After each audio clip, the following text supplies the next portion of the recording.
Hello everyone, welcome to MS education TV. 9th class के जितने भी स्टूडेंट हैं एक बार इस वीडियो को ज़रूर देखें। इस वीडियो में आपको हिंदी का कंप्लीट सॉल्यूशन देखने को मिलेगा। यदि आपको और भी सब्जेक्ट के सॉल्यूशन देखने हैं तो मेरे यूट्यूब चैनल के ऊपर जाके देख सकते हैं। और यदि आपको क्वेश्चन पेपर डाउनलोड करने हैं विद आंसर तो इसी वीडियो के डिस्क्रिप्शन में आपको वेबसाइट का लिंक मिल जाएगा, वहाँ से आप इनको डाउनलोड कर सकते हैं। फर्स्ट क्वेश्चन है, विकारी शब्द किसे कहते हैं, उदाहरण सहित स्पष्ट कीजिए। तो जिन शब्दों का रूप लिंग, वचन और कारक के कारण परिवर्तित हो जाता है उन्हें विकारी शब्द कहते हैं। विकारी का मतलब होता है जिनमें विकार आ जाए, यानी कि जो बदल जाए। विकारी शब्द वे शब्द होते हैं जो बाहरी प्रभाव से बदल जाते हैं।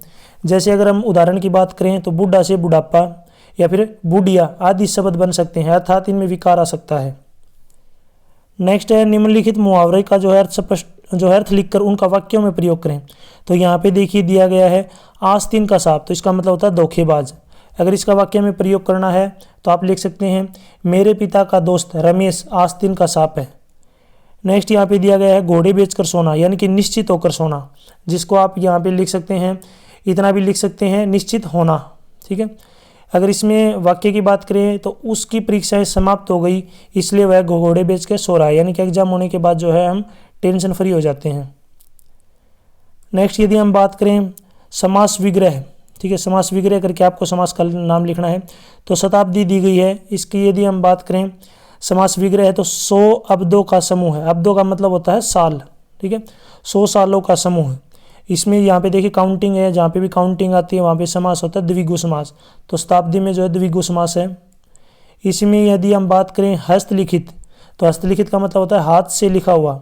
तो अगर ये इसमें हम बात करें समास की तो इसमें आएगा करण तत्पुरुष समास। तो इसका राइट आंसर हो जाएगा करण तत्पुरुष समास, यानी कि हाथ द्वारा लिखा हुआ। नेक्स्ट है अनेकार्थी शब्द लिखने हैं, यानी कि सबसे पहले यहाँ पे है कक्ष। कक्ष का अनेकार्थी शब्द लिखना है तो कक्ष को आप लिख सकते हैं, नेक्स्ट पहला जो आप लिख सकते हैं कमरा, नेक्स्ट आप लिख सकते हैं कोठरी, इसके अलावा आप जो लिख सकते हैं प्रकोष्ठ। नेक्स्ट अगर हम बात करें यहाँ पे जो अंक है, इसकी यदि हम बात करें पर्यायवाची शब्द तो इसका मतलब होता है संख्या, चिन्ह, गोद। कौन सा भी यदि आप लिखना चाहें तो इनमें से लिख सकते हैं। नेक्स्ट देखिए यहाँ पे नेक्स्ट है वाक्य किसे कहते हैं, रचना के आधार पर वाक्य के कितने भेद होते हैं। तो सबसे पहले हम बात कर लेते हैं वाक्य किसे कहते हैं। तो 2 या 2 से अधिक शब्दों के सार्थक, सार्थक का मतलब होता है जिनका कुछ अर्थ निकलता हो, के समूह को वाक्य कहते हैं। यानी कि 2 या 2 से अधिक शब्दों के सार्थक समूह को वाक्य कहते हैं। या फिर आप कह सकते हैं शब्दों का वह समूह है जो अपने भाव या अर्थ को पूर्ण रूप से स्पष्ट कर दे, उसे वाक्य कहते हैं। रचना के आधार पर वाक्य के कितने भेद होते हैं। तो रचना के आधार पर जो वाक्य के 3 भेद होते हैं। उन भेदों के यहाँ पे नाम लिखने के भेदों के जो है नाम लिखिए, उदाहरण दीजिए। तो यहाँ पे देखिए सबसे पहला सरल वाक्य, संयुक्त वाक्य और मिश्रित वाक्य, ये जो हैं भेद होते हैं वाक्य के। नेक्स्ट यहाँ पे देखिए एक विषय के ऊपर आपको जो 250 शब्दों में निबंध लिखना है। यहाँ पे दिया गया है निबंध कौन कौन से जो हैं दिए गए हैं। राष्ट्रभाषा हिंदी, इस पे लिख सकते हैं। विद्यार्थी और अनुशासन मेरे जीवन का लक्ष्य है। ऋतुराज बसंत, विज्ञान वरदान या अभिशाप। ठीक है, तो ये आप अपने जो है शब्दों में इनको लिख सकते हैं। बाकी आप मुझे कमेंट सेक्शन में बताएं अगर आप लिखना चाहें तो इनमें से जो है कौन से विषय के ऊपर आप जो है निबंध लिखेंगे, तो ज़रूर आप मुझे कमेंट सेक्शन में बताएं। नेक्स्ट क्वेश्चन देखिए, अपने विद्यालय के मुख्याध्यापक को एक पत्र लिखिए जिसमें खेलों की आवश्यक तैयारी और खेल के सामान उपलब्ध करवाने की प्रार्थना की गई है। और इसी में यदि हम नेक्स्ट की बात करें तो यहाँ पे दिया गया है कुसंगति से बचने के लिए अपने छोटे भाई को शिक्षा भरा पत्र लिखें। तो ये आप खुद जो है अपनी लैंग्वेज में कर सकते हैं। नेक्स्ट है निम्नलिखित पंक्तियों में प्रयुक्त अलंकारों के नाम लिखिए। तो यहाँ पे पंक्ति दी गई है, यहाँ पे पंक्ति है नदियाँ जिनकी यश धारा सी बहती है अब भी निशी वासर। तो इसमें यदि हम बात करें तो इसमें जो यहाँ पे अलंकार दिया गया है उपमा अलंकार। सेकंड है यहाँ पे मुदित महीपति मंदिर आए सेवक सचिव सुमंत बुलाए। तो इसमें जो अलंकार आया ये आया है अनुप्रास अलंकार। नेक्स्ट है यहाँ पे हनुमान की पूंछ में लग ना पाई आग, लंका शीघ्र ही जल गई, गए निशाचर भाग। यानी कि किसी चीज़ को ज़्यादा बढ़ा चढ़ा के कहना, तो उसमें यहाँ पे अलंकार आएगा अतिशयोक्ति। तो इसका राइट आंसर हो जाएगा। नेक्स्ट यहाँ पे जो ऑब्जेक्टिव क्वेश्चन इनको डिस्कस कर लेते हैं। तो इसमें फर्स्ट क्वेश्चन है यहाँ पे सहज दुलीचा किसका प्रतीक है। तो किसका प्रतीक है, सहज भक्ति भावना का, तो इसमें जो फर्स्ट ऑप्शन क्या हो जाएगा, राइट। नेक्स्ट है कवियत्री को कौन सी चाह घेरे हुए थी, तो कौन सी, घर जाने की, तो इसमें थर्ड ऑप्शन क्या होगा, बिल्कुल राइट। नेक्स्ट क्वेश्चन है कविवर रसखान पशु की योनि में होने पर कहाँ चरना चाहते हैं, तो इसका राइट आंसर हो जाएगा नंद की गायों के बीच, तो इसमें फर्स्ट ऑप्शन क्या होगा, बिल्कुल राइट। नेक्स्ट क्वेश्चन है कैदी और कोकिला कविता के आधार पर कवि ने कौन सा गहना पहना हुआ है, तो कौन सा गहना पहना हुआ है, हथकड़ी, तो इसमें थर्ड ऑप्शन क्या होगा, राइट। नेक्स्ट क्वेश्चन है कवि को किस पक्षी का मीठा स्वर सुनाई पड़ रहा है, तो ये जो है कोयल, इसका राइट आंसर नहीं आएगा, इसका राइट आंसर हो जाएगा सुग्गे का, तो इसमें जो फर्स्ट ऑप्शन क्या होगा, बिल्कुल राइट। नेक्स्ट क्वेश्चन है निम्नलिखित काव्यांश को पढ़कर पूछे गए प्रश्नों के उत्तर लिखने हैं, ठीक है। यहाँ पे काव्यांश दिया गया है, इससे रिलेटेड जो नीचे क्वेश्चन पूछेंगे उनका आंसर आपको देने हैं, तो यहाँ पे पढ़ सकते हैं मोर पंखा सिर ऊपर राखी हो, गुंज की माला गरई पहिरोइंग, ओढ़ी पितंबर ले लकुट्टी बन गोधन गवारिन संग फिरोंगी, भावतो मोही मेरो रस खानी सो तेरे कहीं सब सवांग करोंगी, या मुरलीधर की अदरान धरी अदरा ने दरोंगी। तो सबसे पहले यहाँ पे बताया गया है, पूछा गया कवि व कविता का नाम लिखिए, तो यहाँ पे देखिए कविता का नाम है सेवैये, कविता का नाम है सेवैये और कवि का नाम है रसखान। नेक्स्ट क्वेश्चन है सखी के कहने पर गोपियाँ क्या क्या संवाग भरने को तैयार हैं, तो देखिए सखी ने गोपी से कृष्ण का रूप धारण करने का आग्रह किया था। वे चाहते हैं कि गोपी मोर मुकुट पहनकर, गले में माला डालकर, पीले वस्त्र धारण कर और हाथ में लाठी लेकर पूरे दिन गायों और ग्वालों के साथ घूमने को तैयार हो। नेक्स्ट है प्रस्तुत पद के भाव सौंदर्य को स्पष्ट करें, तो ये आप अपनी लैंग्वेज में कर सकते हैं। नेक्स्ट है मुरलीधर के अलंकार बताइए, तो इसमें कौन सा अलंकार है, अनुप्रास और यमक, दोनों इसमें जो राइट हो जाएगा। नेक्स्ट है प्रस्तुत सेवैये का शिल्प सौंदर्य स्पष्ट कीजिए, तो ये आप अपनी लैंग्वेज में जो कर सकते हैं। नेक्स्ट है यहाँ पे फिर से दिया गया है जो है काव्यांश दिया गया है, इसका भाव सौंदर्य और शिल्प सौंदर्य और भाषा विशिष्ट जो है बतानी है, तो इसमें जो आप ये खुद कर सकते हैं। इसमें काव्य सौंदर्य, भाव सौंदर्य, भाषा विशिष्ट स्पष्ट करना, ये आप अपनी लैंग्वेज में कर सकते हैं। नेक्स्ट क्वेश्चन की बात करें तो नेक्स्ट क्वेश्चन है बच्चों को काम पर जाना धरती के एक बड़े हादसे के समान क्यों है, तो ऐसा क्यों है ये बताना है। तो किसी भी देश की उन्नति उनके युवा वर्ग की उन्नति से ही जुड़ी होती है। बच्चे भी हमारे देश का भविष्य हैं और देश की प्रगति में उनका अहम हिस्सा है। यदि बच्चे पढ़ लिख नहीं पाते हैं और उन्हें वो अवसर नहीं मिल पाते जिनके वो हकदार हैं, यानी कि बच्चे पढ़ नहीं पाते हैं इसलिए उनको अवसर नहीं मिलते हैं, तो निश्चय ही उस देश का भविष्य अंधकार में होगा। उसकी आने वाली पीढ़ी भी पिछड़ जाएगी। उन्हें उनके बचपन से वंचित रखना अपने आप में घोर अपराध और अमानवीय क्रम है। इसलिए बच्चों का काम पर जाना धरती के एक बड़े हादसे के समान है।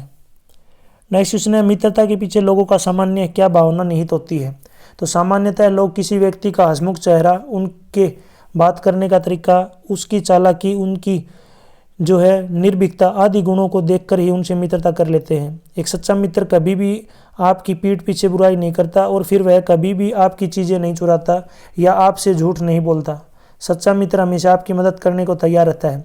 यदि आपका मित्र किसी और से बात कर रहा है और जब तक आप खुद ही बात शुरू नहीं करते तो जो है वो भी आपसे बात नहीं करता, ये जो है एक अच्छा रिश्ता नहीं है। तो मित्रता के पीछे जो है बहुत सारी भावनाएं निहित होती हैं। कुछ जो है मित्रता जो है स्वार्थ के रूप में करते हैं, कुछ जो है सच्चे जो है मित्र होते हैं। नेक्स्ट है निम्नलिखित बहुविकल्पीय प्रश्नों के उत्तर देने हैं। तो इसमें फर्स्ट क्वेश्चन है दो बैलों की कथा कहानी के लेखक कौन है। तो इसका राइट आंसर हो जाएगा प्रेमचंद। तो इसमें जो थर्ड ऑप्शन क्या होगा, राइट। नेक्स्ट क्वेश्चन की तरफ चलते हैं। नेक्स्ट क्वेश्चन है जो है टिंगरी समाधि गिरी किसका नाम है। तो किसका नाम है, छोटी सी पहाड़ी का। तो इस यहाँ पे जो है इसका राइट आंसर क्या हो जाएगा, सेकंड ऑप्शन जो है क्या हो जाएगा, बिल्कुल इसमें राइट। नेक्स्ट क्वेश्चन देखिए।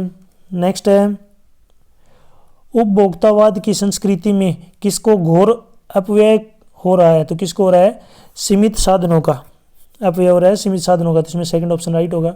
नेक्स्ट है लेखक ने सालिम अली की मौत का कारण किस बीमारी को बताया है। तो इसका राइट आंसर हो जाएगा कैंसर। फर्स्ट ऑप्शन राइट होगा। नेक्स्ट क्वेश्चन है लेखक के अनुसार किसके अधिक मूल्य रहा है, तो किसका रहा है, जूते का टोपी से। तो इसमें सेकंड ऑप्शन क्या होगा, राइट। नेक्स्ट क्वेश्चन है, निम्नलिखित गद्यांश को पढ़कर जो है नीचे प्रश्न पूछे गए हैं उनके आंसर आपको देने हैं। तो इसमें देखिए सबसे पहले है जो है पाठ का नाम और लेखक का नाम बताएं। तो पाठ का नाम है लहासा की और लेखक है राहुल सांकृत्यायन, इसका जो है राइट आंसर हो जाएगा। नेक्स्ट क्वेश्चन की बात करें, नेक्स्ट क्वेश्चन है, तिब्बत के लोग लाठी की बजाय पिस्तौल या बंदूक क्यों रखते हैं। तो पिस्तौल या बंदूक क्यों रखते हैं, तो हथियार का कानून न रहने के कारण यह लाठी की तरह है, लोग जो है पिस्तौल बंदूक लिए फिरते हैं। यानी कि हथियार का जो है कोई कानून नहीं है, इसलिए जो लोग जो है लाठी की बजाय पिस्तौल और बंदूक रखते हैं। तो इसका जो आंसर है आप यहाँ से लेकर यहाँ तक दे सकते हैं, यानी कि ये जो है कंप्लीट इसका आंसर है किसका, ख वाले क्वेश्चन का। नेक्स्ट क्वेश्चन की बात करें, तो डकैत आदमी को लूटने से पहले क्यों मार देते हैं। तो वो क्यों मार देते हैं, तो इसका राइट आंसर यहाँ पे बताना है। तो इसका राइट आंसर है, डाकू यदि जान से ना मारे तो खुद उसे अपने प्राणों का खतरा है। ठीक है, तो डाकू जो है जान से मार देते हैं। नेक्स्ट है, तिब्बत के लोगों की सुरक्षा का क्या प्रबंध है। तो तिब्बत के जो लोगों की सुरक्षा जो है उसका लिए जो है कोई खास प्रबंध नहीं है। सरकार खुफिया विभाग और पुलिस पर जो है ज़्यादा खर्चा नहीं करती है। नेक्स्ट है, प्रस्तुत गद्यांश का आशय स्पष्ट कीजिए। तो ये जो आप अपनी लैंग्वेज में दे सकते हैं। नेक्स्ट क्वेश्चन है, उचित समय चले जाने पर पछतावा क्यों करना पड़ता है। तो देखिए समय रहते हमें अपना काम कर लेना चाहिए, अगर समय रहते आप अपना काम नहीं करते हैं तो वह समय चला जाता है। समय के जाने के बाद आपको पछतावे का सामना करना पड़ता है। समय बहुत कीमती होता है, इसलिए हमेशा जो है समय की कदर करनी चाहिए और जो भी कार्य है उसे जो है समय पर निपटा लेना चाहिए। नेक्स्ट है, मैना जड़ पदार्थ मकान को बचाना चाहती थी पर अंग्रेज उसे नष्ट करना चाहते थे, क्यों। मैना अपने मकान को बचाना चाहती थी क्योंकि यह मकान उसे बहुत प्रिय था, यह उसकी पैतृक धरोहर थी। अंग्रेज उस मकान को नष्ट कर देना चाहते थे क्योंकि यह मकान नानाजी जैसे और भी क्रांतिकारियों का ठिकाना हो सकता था। नानाजी ने अंग्रेजी सरकार को बहुत हानि पहुंचाई थी तथा अनेक अंग्रेज नर नारियों की हत्या की थी। नेक्स्ट है, लेखिका उर्दू फारसी क्यों नहीं सीख पाई। तो लेखिका की उर्दू फारसी में बिल्कुल रुचि न होने के कारण वह उससे सीख नहीं पाई, इसलिए लेखिका को बचपन में उर्दू पढ़ाने के लिए जब मौलवी रखा गया और वह जब घर में आए तो लेखिका चारपाई के नीचे छिप गई, तो इसलिए जो है वो उर्दू फारसी नहीं सीख पाई। नेक्स्ट है, मुंशी प्रेमचंद अथवा महादेवी वर्मा का जो जीवन परिचय आपको लिखना, उनकी साहित्य विशेषताएं, तो ये आप खुद लिख सकते हैं। बाकी आप मुझे कमेंट सेक्शन में बताइए यदि आप लिखना चाहें तो मुंशी प्रेमचंद और महादेवी वर्मा में किसका जो है आप जीवन परिचय लिखेंगे, जरूर कमेंट सेक्शन में बताएं। नेक्स्ट है, कृतिका भाग 1 में जो निहित क्वेश्चन है वो पूछे गए इनमें से। तो इसमें फर्स्ट क्वेश्चन है, मृत्यु का तरल दूत किसे कहा गया और क्यों। तो देखिए, मोटी डोरी की शकल में गेरुआ झाग फेन में उलझे बाढ़ के पानी को जो है लेखक ने तरल दूत कहा, यानी कि जो बाढ़ का पानी था उसी को जो है लेखक ने तरल दूत कहा है, क्योंकि ये वो पानी था जिसका स्वरूप तरल था पर मौत का संदेश लेकर तेजी से बढ़ रहा था, जो अपने शहरों में गांवों को मृत्यु के विकराल दूत की भांति निगल रहा था, इसलिए इसे मृत्यु का तरल दूत कहा गया है। नेक्स्ट क्वेश्चन है, धन के लालच में की गई मित्रता संकट पड़ने पर काम नहीं आती है, कैसे। सच्चे मित्र की पहचान जो है विपत्ति के समय ही होती है। जो मित्र विपत्ति में आपका साथ दे वही सच्चा मित्र है। जो मित्र आपकी खुशी में शामिल होता है और दुख आने पर आपसे दूर हो जाता है तो वह आपका सच्चा मित्र नहीं है। ऐसा मित्र शत्रु से भी ज़्यादा खतरनाक है। जो व्यक्ति धन के लालच में आपसे मित्रता करता है तो वह संकट पड़ने पर आपके काम नहीं आता है, क्योंकि उसको केवल धन की लालच है। जब तक उसको धन मिलता रहेगा तो वह आपसे मित्रता रखेगा, और जब धन मिलना बंद हो जाएगा तो वह आपसे जो मित्रता तोड़ लेगा। इसलिए जो भी मित्र बनाए जो है धन के लालच में न बने और न ही बनाए। नेक्स्ट है, रीढ़ की हड्डी शीर्षक की सार्थकता पर प्रकाश डालिए। यह शीर्षक एकांकी की भावना को व्यक्त करने के लिए बिल्कुल सही है। इस शीर्षक में समाज की सड़ी गली मानसिकता को व्यक्त किया गया है तथा उस पर प्रहार किया गया है, क्योंकि रीढ़ शरीर का मुख्य हिस्सा होता है, वह उसको सीधा रखने में मदद करता है। उसमें लचीलापन होता है जो शरीर को मुड़ने, बैठने, झुकने, कूदने में जो है मदद करता है। इस लचीलेपन के कारण ही शरीर हर कार्य करने में सक्षम है। नेक्स्ट क्वेश्चन है, गरीब आदमी का शमशान नहीं उजड़ना चाहिए, इस कथन का जवाब से स्पष्ट कीजिए। तो गरीब आदमी का शमशान नहीं उजड़ना चाहिए, इस कथन का आशय यह है कि गरीबों के रहने का आसरा नहीं छीनना चाहिए। माटी वाली जब एक दिन मजदूरी करके घर पहुंची तो उसके पति की मृत्यु हो चुकी होती है। अब उसके सामने विस्थापन से ज़्यादा पति के अंतिम संस्कार की चिंता होती है। बांध के कारण सारे शमशान पानी में डूब चुके होते हैं। उसके लिए घर और शमशान में कोई अंतर नहीं रह जाता है। इस दुख के आवेश में यह वाक्य कहती है। नेक्स्ट है, ध्वनि प्रदूषण ना हो इसके लिए आप किन किन बातों का ध्यान रखते हैं, सूची बनाएं। तो देखिए कौन कौन सी बातों का आपको ध्यान रखना चाहिए ताकि ध्वनि प्रदूषण न हो। उपयोग में न होने पर उपकरणों को बंद करके, जो है ईयर प्लग का उपयोग करके, वॉल्यूम कम करके, अधिक पेड़ लगाकर, वाहनों और मशीनों का नियमित रखरखाव आदि करके हम ध्वनि प्रदूषण को कम कर सकते हैं। शोर को नियंत्रित करके हम ध्वनि प्रदूषण के नकारात्मक स्वास्थ्य प्रभावों को नियंत्रित कर सकते हैं। यहाँ तक जो वीडियो अपनी कंप्लीट हो चुकी है, वीडियो अच्छी लगी तो उसको लाइक करें, अपने दोस्तों के साथ जरूर शेयर करें। यदि आपको और भी सब्जेक्ट के सॉल्व क्वेश्चन पेपर की वीडियो देखनी है तो आप मेरे यूट्यूब चैनल के ऊपर जाके देख सकते हैं। साथ ही साथ यदि आपको क्वेश्चन पेपर डाउनलोड करने हैं विद आंसर तो इसी वीडियो के डिस्क्रिप्शन में आपको वेबसाइट का लिंक मिल जाएगा, वहाँ से आप इनको डाउनलोड कर सकते हैं। यदि आप मुझे फेसबुक, इंस्टाग्राम और टेलीग्राम पर फॉलो करना चाहते हैं तो इसी वीडियो के डिस्क्रिप्शन में आपको लिंक मिल जाएगा, वहाँ से आप मुझे डायरेक्ट फॉलो कर सकते हैं। Thanks for watching.